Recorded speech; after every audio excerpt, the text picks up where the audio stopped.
Entrepreneur Café, le podcast des entrepreneurs de l'industrie.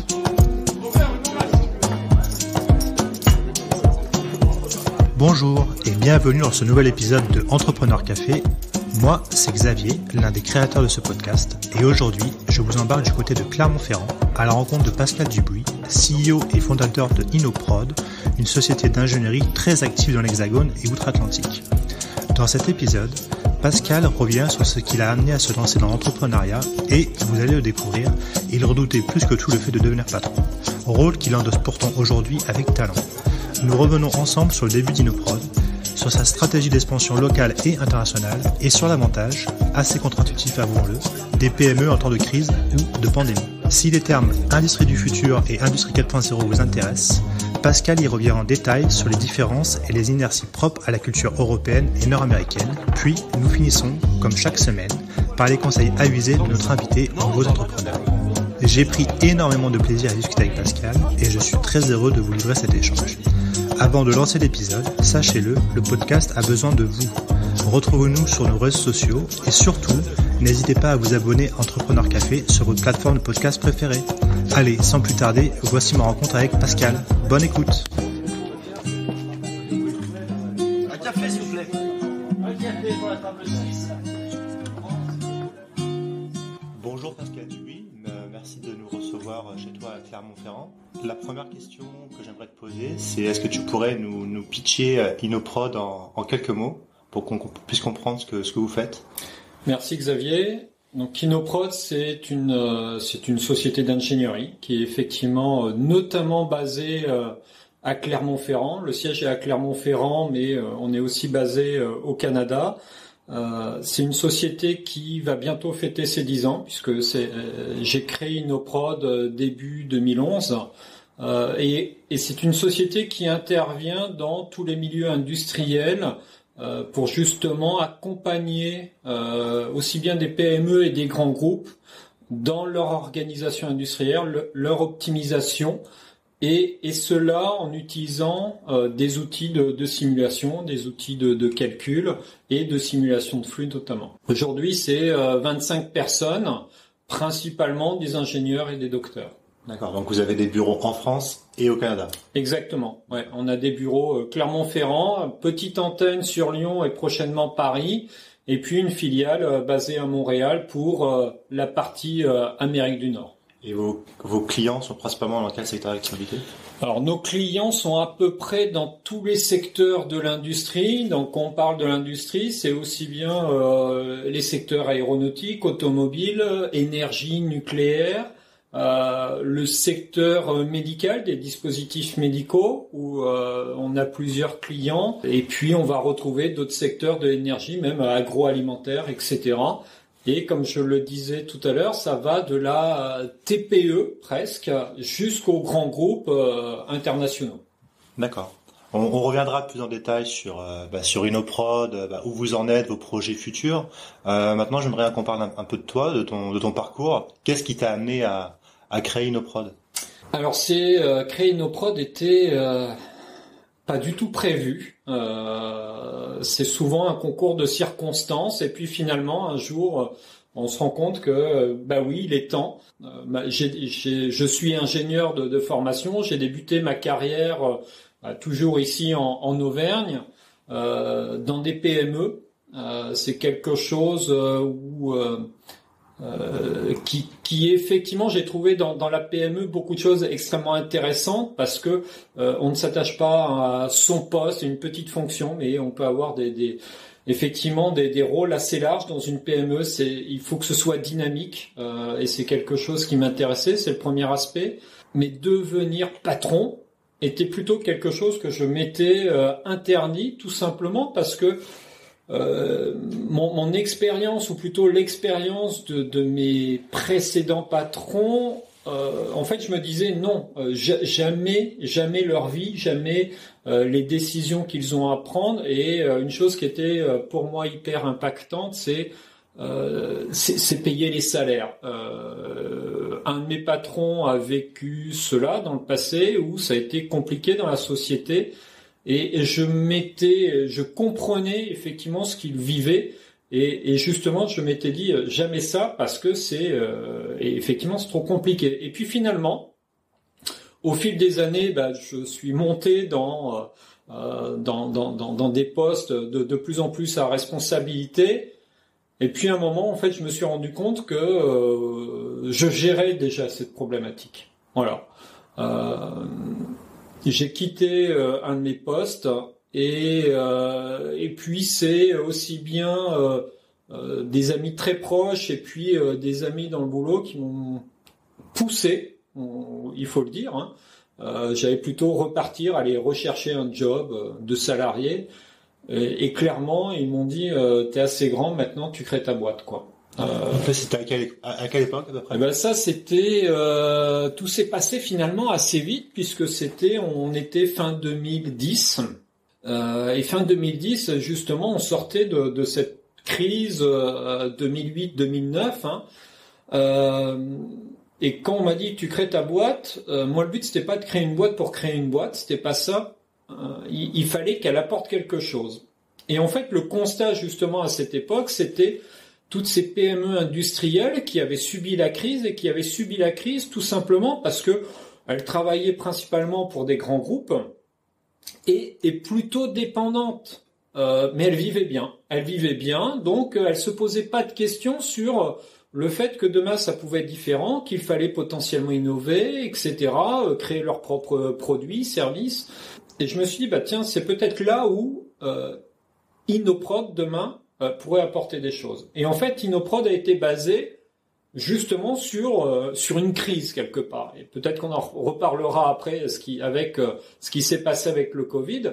Mais effectivement, l'idée, c'était d'apporter des compétences qu'une PME industrielle ne peut pas se payer en continu, donc avec des expertises très fortes, avec de l'ingénierie en calcul, en organisation industrielle, etc.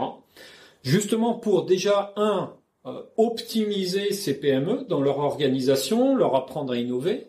Donc ça c'était un premier axe. Et le deuxième axe, c'était aussi le constat que les grands groupes avaient perdu certains un peu de leur connaissance, justement, de leur savoir-faire, et attendaient justement de leurs fournisseurs de pouvoir prendre des projets de plus en plus gros. Mais qui dit prendre des projets de plus en plus gros, veut dire, cela signifie qu'il faut avoir plus de compétences, répondre à des aspects normatifs extrêmement importants dans certains secteurs industriels.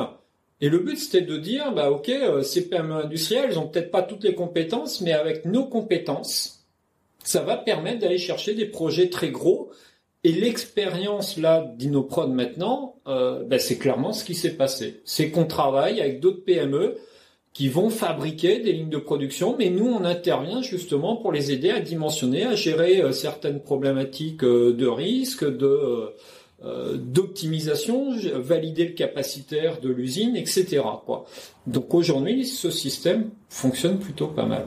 Donc en 2010, du coup, t'as décidé de quitter ta vie de salarié, on va dire, pour te lancer. Donc t'as été poussé un peu, on va dire, par ta famille, tes amis, tes relations de travail à te lancer. Comment t'as trouvé, par exemple, ton premier client? Comment tu t'es lancé?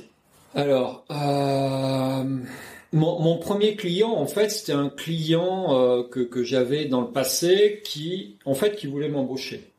Ce client est basé à Paris et il était inconcevable que j'aille habiter à Paris, quoi. Peu importe le salaire, peu importe. Je suis certes attaché à ma région, mais aussi au cadre de vie qu'on peut avoir ici. Donc effectivement, même si le travail est quelque chose d'extrêmement important, où je passe énormément de temps, mais je voulais pas tout sacrifier pour juste un job dans une super boîte, un super projet effectivement. Donc effectivement, on discutait. Et puis quand je leur ai dit voilà, je vais créer Innoprod, ils m'ont dit viens nous présenter c'est quoi Innoprod. Donc j'ai présenté ce que ça allait être, un peu comme je viens de l'expliquer. Et l'histoire fait que le 24 décembre 2010, 18h, je reçois mon premier cahier des charges, donc mon futur premier contrat. Et donc là, je dis ok, c'est parti. Donc en quelques jours, semaines, puisque ça prend toujours un peu de temps en France, mais La boîte est créée et puis de mémoire le 18 janvier 2011, premier contrat et c'est parti, c'est lancé quoi. Voilà. Donc l'histoire a débuté comme ça. Donc tu as commencé tout seul oui. Au début. Ouais. J'ai débuté tout seul. Au bout de quelques mois, je me suis réellement posé la question de finalement, je gagnais bien ma vie. Est-ce que Enoprod, c'est Pascal et uniquement Pascal, ou est-ce que oui, il doit y avoir des salariés. Et j'ai tranché. Et oui, Enoprod, il y aura des salariés. C'est pas que Pascal, c'est pas qu'un consultant. Je voulais pas rester sur cette philo-là, mais au contraire, aller vraiment vers ce déploiement effectivement de multicompétences, etc., d'expertise multiples. Et Christophe m'a rejoint de mémoire à peu près au bout de 6 mois. Donc oui, il a pris des risques à quitter là où il était. Et aujourd'hui il est toujours là. C'est notre responsable technique. Il fait partie de l'aventure comme d'autres qui nous ont rejoints finalement assez rapidement, puisque fin d'année, André nous a rejoints. On a pris ensuite Mickaël, notre premier alternant, qui est toujours chez nous. Enfin voilà. Donc l'aventure a débuté effectivement comme ça. Ouais. Donc au bout d'1 an, vous étiez déjà plusieurs personnes. Et est-ce que vous aviez déjà d'autres contrats ou pour l'instant vous Oui. étiez... Ouais. En fait, ce qui se passait, moi, j'avais mon contrat d'un côté qui, pour moi, représentait presque un temps plein, très clairement. Et puis, en tant qu'ingé calcul, voilà, j'avais aussi des contrats en calcul. Donc, les week-ends, je faisais les calculs. Et donc, c'est là où on s'est dit, ok, du coup, on va embaucher, etc. Et donc, c'est comme ça que André nous a rejoints, donc plutôt sur la partie calcul.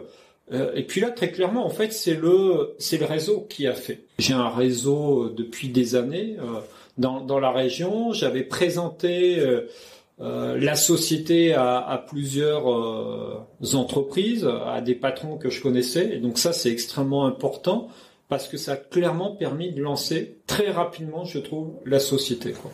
Donc c'est via ton réseau personnel au début que tu as pu trouver les premiers contrats. Exactement. Ouais. Exactement. Et puis c'était un petit peu le bouche à oreille. Enoprod à la base, moi je l'avais destiné très PME, comme je l'expliquais. Et les grands groupes, quelque part, je voulais éviter parce qu'il y a cette fonction achat et derrière la fonction achat que je respecte, puisque ça a été un de mes premiers postes, donc je sais ce que ça veut dire, mais on ne parle que tarifs. Voilà. Et moi, je ne voulais pas que nos expertises soient juste ramenées à un taux journalier, et qu'on soit comparé à d'autres sociétés d'ingénierie qui n'avaient pas forcément la même expertise, etc. Donc l'idée, c'est d'attaquer plutôt les grands groupes par, si on a une expertise, c'est ça qui doit être reconnu. Voilà. Et en fait, on a commencé à travailler avec certains grands groupes par les PME avec lesquels on travaillait. Tout simplement parce que les rapports qu'on donnait à ces PME allaient vers les grands groupes. Ils voyaient notre travail, ils se sont dit ce qu'ils font, ça nous intéresse. Et en fait, du coup, on a travaillé. C'est plutôt certains grands groupes qui sont venus nous voir, quoi. Et en fait, c'est comme ça que je voulais que ça se passe quelque part. Voilà. Et l'histoire a fait que, au fil des années. Effectivement, aujourd'hui, c'est à peu près 50% grands groupes, 50% PME, notre volume d'affaires. Mais la question achat est quelque chose de très peu présent, en fait, dans les discussions et les négociations qu'on peut avoir, quoi, finalement. D'accord. Voilà. Le modèle d'affaires, en fait, fait que, et c'est une chose que je voulais, on soit différent des très grands groupes d'ingénierie. Donc on répond de manière forfaitaire. Donc ça veut dire qu'il y a une sorte d'engagement très fort auprès du client, c'est-à-dire qu'on s'engage sur un tarif, un délai, etc. On n'est pas à calculer le nombre de jours hommes, et puis si ça dépasse et on refacture, etc. Non, on s'est engagé. Et je pense que c'est un modèle qui, effectivement, est extrêmement contraignant parce que risqué financièrement, très clairement, mais qui nous permet d'avoir une vraie fidélité aussi de nos clients, et c'est quelque chose qui est important pour une PME dans le temps, qui nous a permis de nous développer, peut-être pas de manière exponentielle, mais par contre très correctement. Et du coup, parce que tu disais qu'au départ, tu voulais surtout pas monter une société parce que tu avais été confronté dans tes travaux précédents au patron qui avait l'angoisse de pas payer les salariés, etc. Donc quand toi t'es devenu patron, est-ce que t'as su rapidement dépasser ces appréhensions que tu aurais pu avoir, ou est-ce que tu t'es rendu compte parce que ce que tu pensais c'était pas entre guillemets la vérité, ou au contraire si c'était vraiment ce que tu pensais, mais tu as quand même réussi à dépasser ces barrières? Oui, en fait je pense qu'il y a deux aspects, hein. Dans la réflexion d'Inoprod, il y a le modèle économique qui va derrière, et en fait dans la réflexion du modèle économique, en fait j'ai tout fait pour qu'on n'ait pas ce problème là. Alors comment on fait sur une société comme Inoprod? Effectivement, les grosses dépenses concernant Inoprod sont les salaires. Voilà. Donc en fait, le principe qui a été mis à la base dans Inoprod, c'est on se met plutôt des petits salaires qui nous permettent de vendre facilement en fait vers les PME et pas être à des tarifs exorbitants. Donc ça c'est le premier aspect. Ça nous permet effectivement d'avoir des clients. On a un principe de facturation aussi qui nous permet de facturer de manière très régulière. Donc comme ça, on gère notre trésor. Donc quelque part, on s'enlève la problématique de la trésorerie. Et au final, en 10 ans, on n'a jamais eu de problème de trésorerie. Donc jamais eu ce problème parce que pour le moment, on a plutôt géré correctement cette partie-là. Il y a un deuxième aspect dans ta question, effectivement. Je pense que devenir patron, il y a un apprentissage. Et effectivement, au fil du temps, des années, des problèmes, hein, malgré tout s'est pas passé comme on le souhaite. Hein, c'est loin d'être un long fleuve tranquille. Et en fait, on apprend que ce qu'on pensait être un problème, ça se gère. Et en fait, on apprend à gérer les problèmes de plus en plus gros. J'allais dire tout simplement finalement, quoi. Voilà. Donc, est-ce que pour moi, la problématique des salaires reste vraie et reste un des points extrêmement, moi qui m'importe énormément. Et la situation qu'on a connue avec le Covid, effectivement, a fait poser beaucoup de questions par rapport malgré tout aux familles qui sont derrière Inoprod. Ça, c'est complètement vrai. Mais on a plutôt justement cherché à gérer ça avec de la méthode. Alors c'est peut-être le côté ingénieur qui ressort, hein, mais pour que ce problème justement ne vienne pas à nouveau, quoi. Voilà. Du coup, tu disais au début que les premiers clients, tu les as eus via le réseau et que voilà, c'est comme ça que tu as commencé. Et comment t'as pu entre guillemets passer à l'échelle, c'est-à-dire sortir des clients, que tu connaissais via ton réseau et aller attaquer d'autres, peut-être même marchés hors de ta région. Est-ce que t'avais anticipé ça ou c'est venu naturellement parce que bouche à oreille, d'autres groupes t'ont contacté? En fait, c'est venu naturellement. En fait, il y a deux aspects. Hein. Justement, comme on part du principe que on a un engagement fort avec nos clients. Le résultat fait que nos propres clients nous recommandent. Voilà. Donc ça, c'est une grande partie, malgré tout, de nos nouveaux clients. Nos nouveaux clients viennent par recommandation. Voilà. Ça, c'est un premier aspect.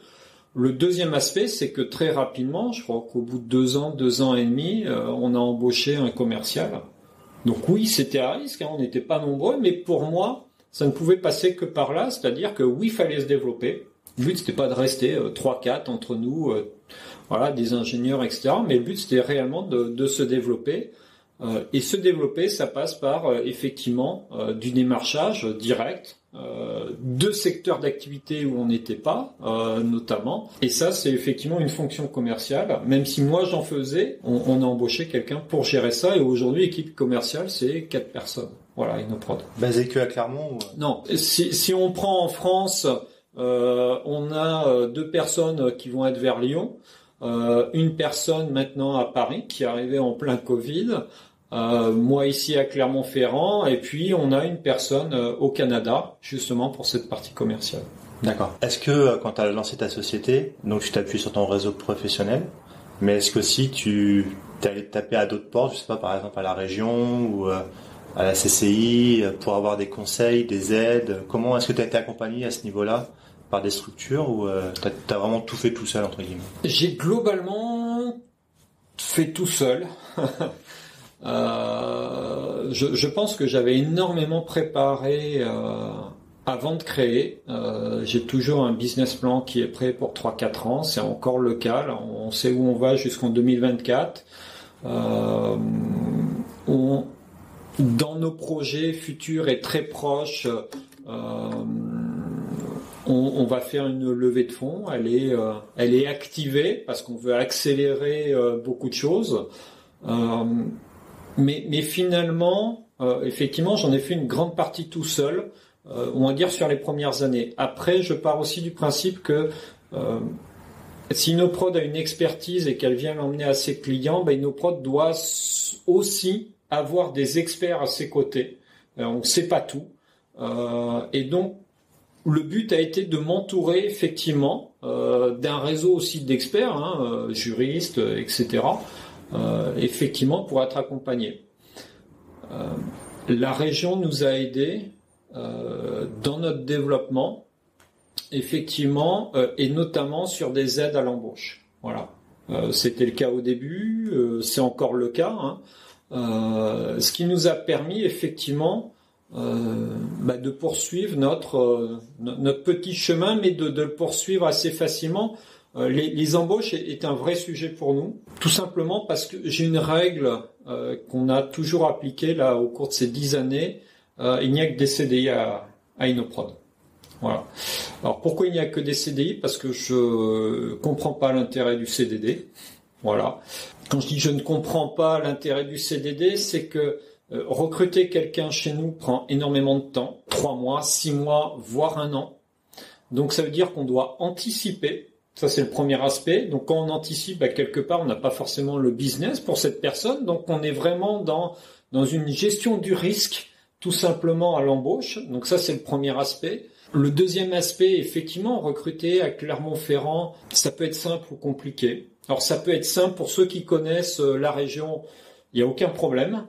Ils viennent et certains, nos meilleurs candidats sont ceux qui sont partis de la région et la trentaine veulent revenir parce qu'ils savent que leur cadre de vie sera très bien ici. Donc ça, c'est effectivement une très bonne chose. Mais la région souffre notamment du fait que on a très peu de chômage des cadres ici, très faible. Donc il y a une vraie compétition justement. Et ces dernières années, on était très clairement en compétition avec Lyon et même Paris.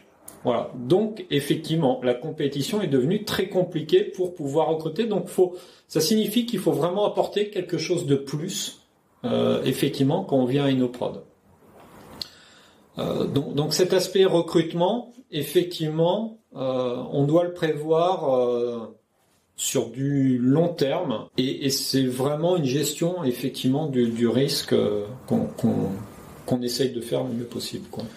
Et du coup, justement, tu parlais de ton business plan jusqu'en 2024, du fait que tu voulais faire une levée de fonds. Quels sont les projets d'Innoprod? La levée de fonds, ça va servir à quoi? Est-ce que c'est se développer encore plus en France ou à l'étranger? Est-ce que c'est d'ouvrir d'autres bureaux? Quelle est ta vision pour Innoprod? Alors la vision pour Innoprod, c'est la levée de fonds était quelque chose qu'on avait déjà prévu avant le Covid. Et effectivement, le Covid est passé par là.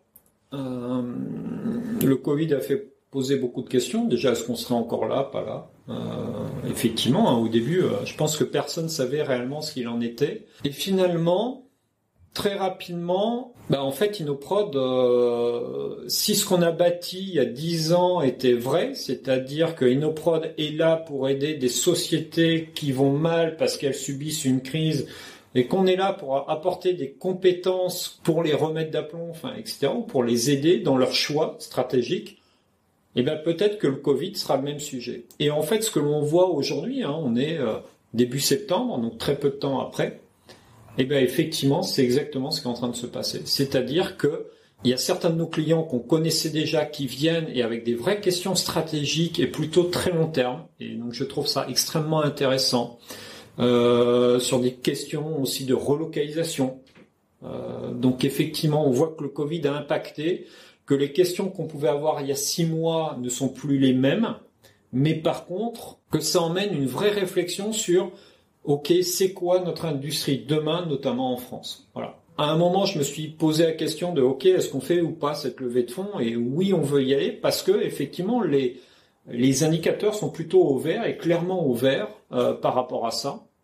Donc effectivement, nous, cette ouverture du capital, elle doit nous servir très rapidement à investir et à investir notamment dans la ressource humaine. Hein.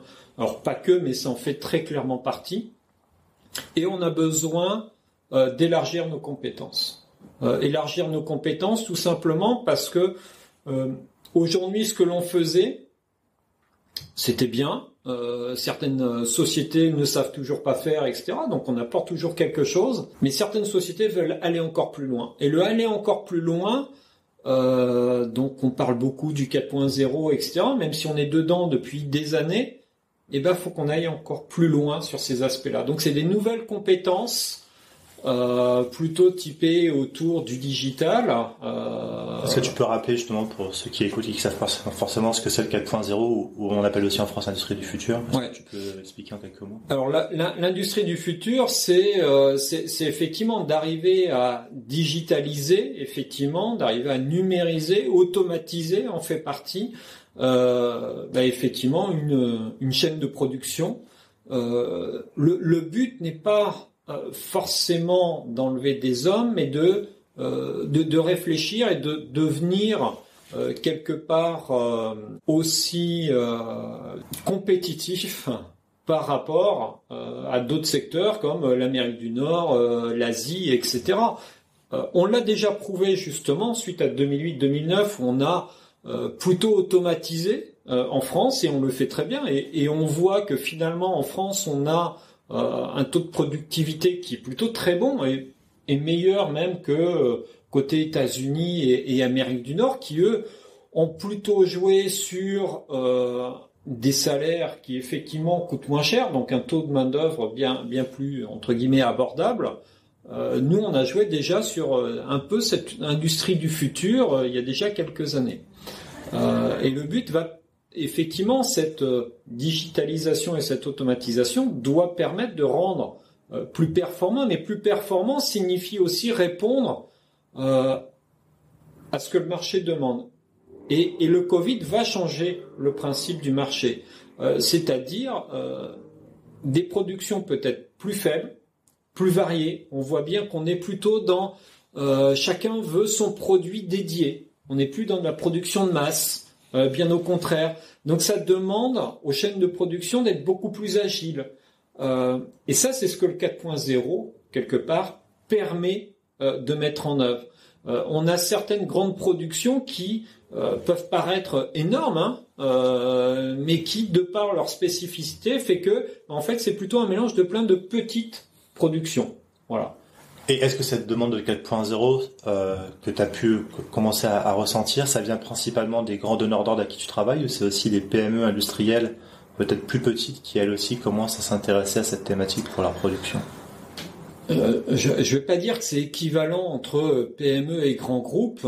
Forcément, les grands groupes ont une force de frappe plus importante. Ils y réfléchissent, ils vont mettre des équipes. Est-ce qu'il faut y aller, pas y aller, comment on y va, etc. Les PME sont agiles. C'est-à-dire que justement, si le patron voit l'intérêt, par contre, ça va très vite. Donc finalement, nos clients autour du 4.0, de ce que l'on peut apporter, notamment sur des jumeaux numériques, eh ben, on l'a aussi bien fait pour des grands groupes. Qui s'y intéressent, qui regardent, et est-ce qu'on y va, est-ce qu'on n'y va pas, etc. Et pour certaines PME qui, après une étude avec eux, se disent ok, on doit y aller quoi, et on n'a plus le choix quoi. C'est surtout ça. Donc voilà.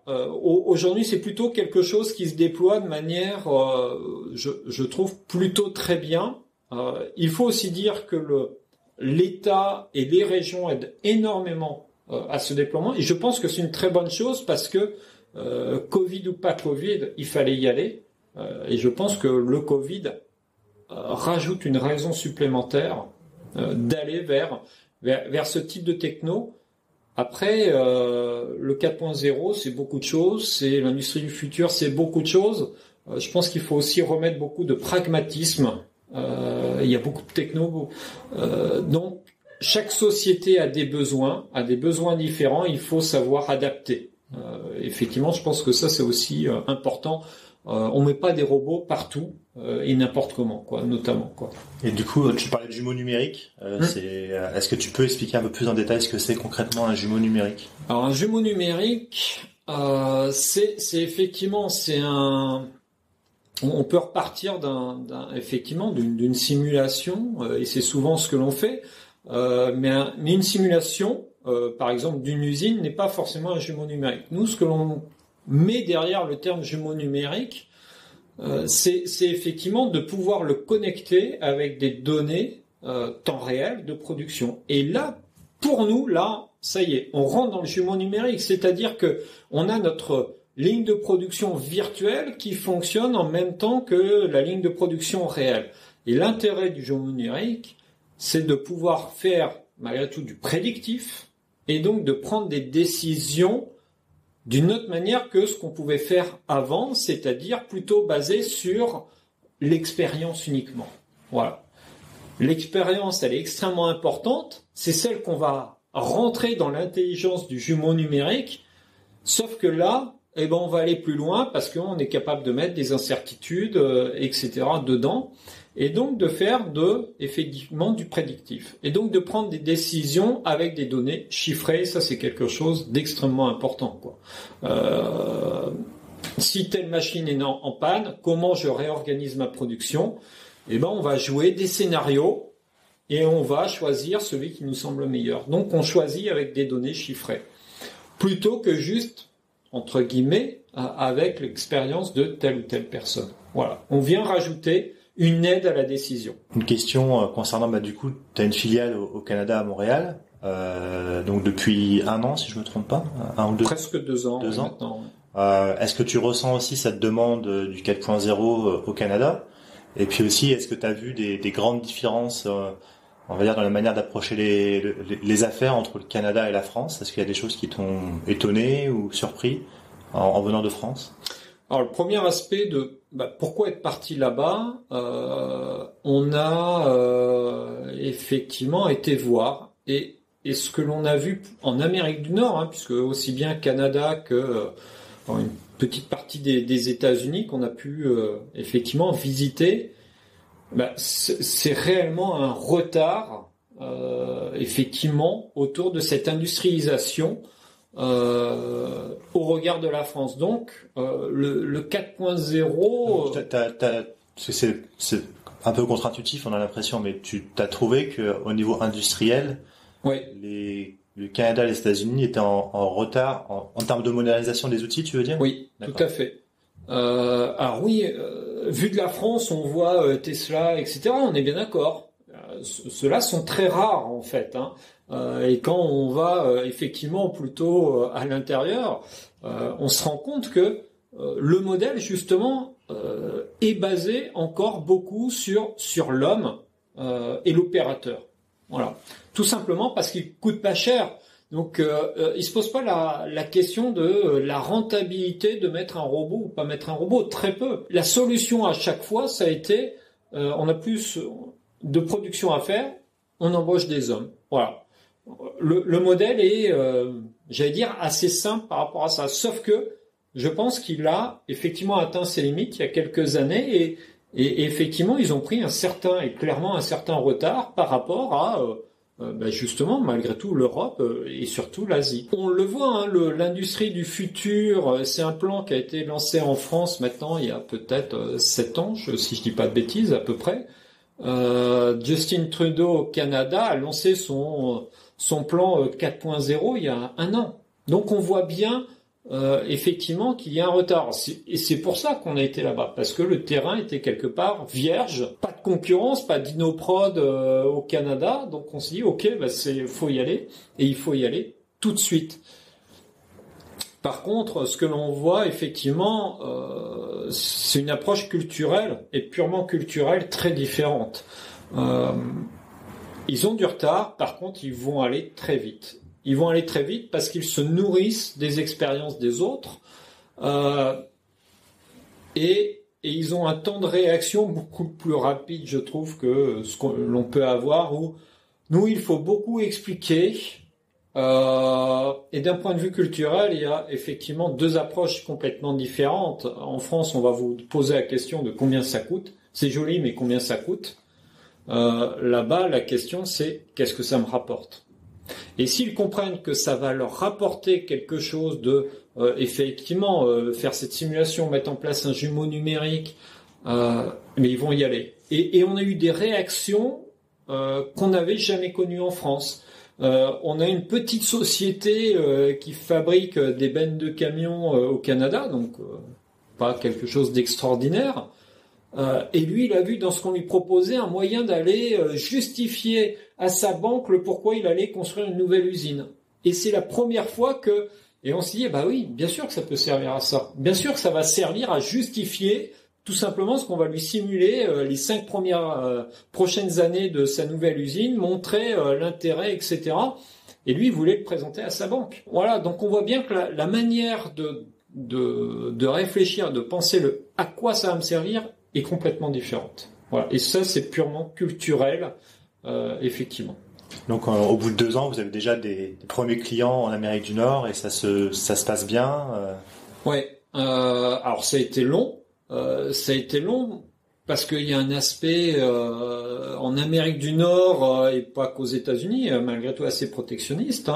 Donc, ce qui, eux, c'est important que ce qui est même s'ils aiment bien les Français, ils veulent que ce soit fait sur leur territoire. Donc, effectivement, le temps de trouver les premiers contrats, construire l'équipe, etc., a fallu que les premiers clients nous fassent confiance, très clairement, pour qu'on travaille avec eux.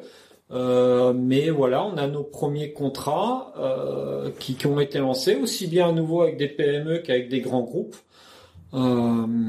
Et voilà, on est plutôt sur la voie d'un bon départ, même si voilà le Covid là nous a clairement freiné, tout simplement parce que l'équipe, on voulait la faire grossir.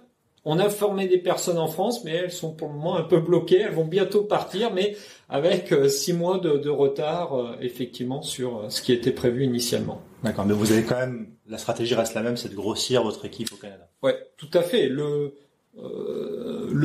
Comme je le disais, le champ est encore globalement vierge. On a réellement des choses à apporter.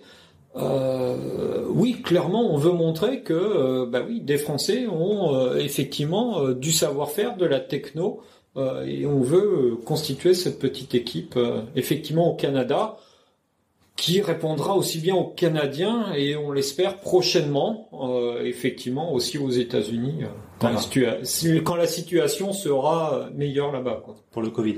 Ouais, tout à fait. On arrive au terme de l'entretien. J'aimerais te poser une dernière question. C'est si tu voyais quelqu'un qui venait te voir et qui disait qu'il avait envie d'entreprendre, quel conseil tu lui donnerais ou est-ce qu'il y aurait des pièges que tu lui conseillerais d'éviter? Ouais, forcément, il y a plein de pièges. Je pense que le premier aspect, c'est de faire un business plan. Un business plan qui se tient. Moi, quand j'ai construit le business plan, il y avait 0 aide dedans. Voilà. Fallait que le modèle économique puisse fonctionner naturellement. Pour moi, c'était la base. Voilà. Et on a plutôt, au fil des années, cherché à fonctionner comme ça. Ça, c'est un premier aspect. Dans un business plan, on va mettre beaucoup de choses, plein de chiffres, effectivement. Il y a une chose qui, pour l'avoir vu, puisque effectivement, ça m'est arrivé au cours de ces années qu'on vient de me voir avec des projets de création de société. Et une chose qu'il faut, je pense, se dire. Alors après, tout dépend comment on constitue le capital, est-ce qu'on se fait aider, est-ce que voilà, on récupère de l'argent ou est-ce qu'on a de l'argent, etc. Moi, je suis parti avec globalement rien, quelques milliers d'euros.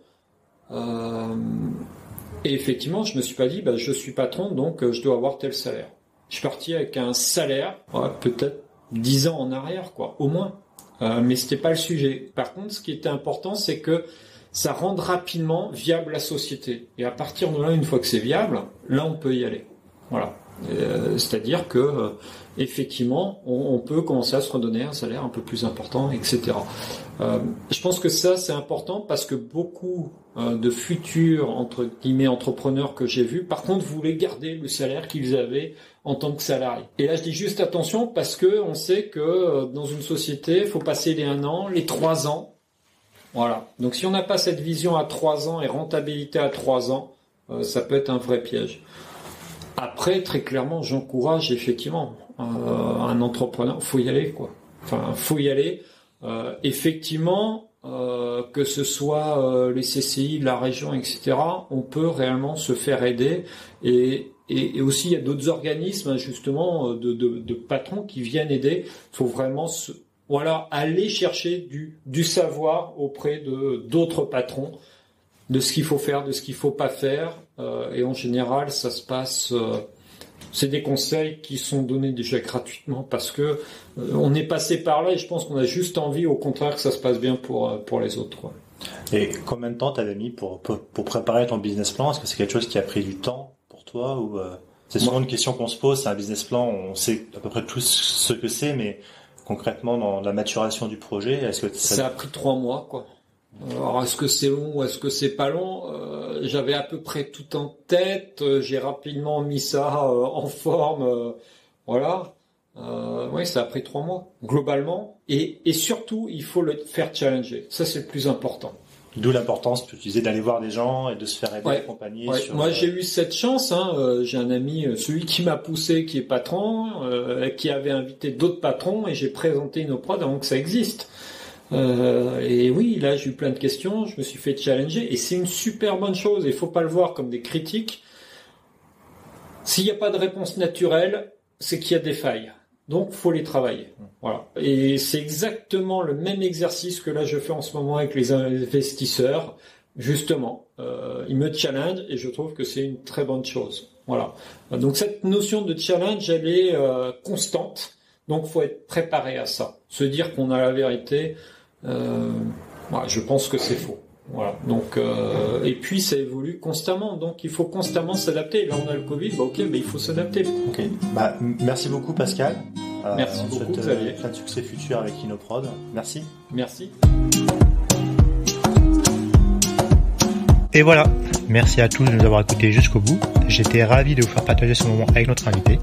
N'hésitez pas à nous soutenir et laisser vos commentaires sur nos réseaux sociaux LinkedIn, Twitter et Instagram, ou bien encore nous laisser 5 étoiles et un avis sur Apple Podcast. Nous vous donnons rendez-vous jeudi prochain pour le prochain épisode. À jeudi!